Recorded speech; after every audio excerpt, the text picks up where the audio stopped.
রংপুরে digital skills for students training কর্মসূচির আওতায় জুলাই যোদ্ধাদের জন্য শুরু হয়েছে বিশেষ প্রশিক্ষণ। বাংলাদেশ কম্পিউটার কাউন্সিলের আঞ্চলিক কার্যালয়ে আয়োজিত এই প্রশিক্ষণে অংশ নিচ্ছেন রংপুর বিভাগের ৪০ জন জুলাই যোদ্ধা।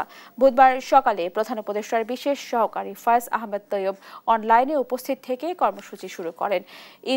ইডিজির প্রকল্পের আওতায় আয়োজিত ৪২ ঘণ্টার এই প্রশিক্ষণে হাতে কলমে শেখানো হচ্ছে বেসিক আইসিটি, গ্রাফিক্স ডিজাইন এবং ডিজিটাল মার্কেটিং বিষয়ে। আয়োজকরা জানান, এই প্রশিক্ষণ জুলাই যোদ্ধাদের আত্মকর্মসংস্থান ও ক্যারিয়ার গড়তে সহায়তা ভূমিকা রাখবে।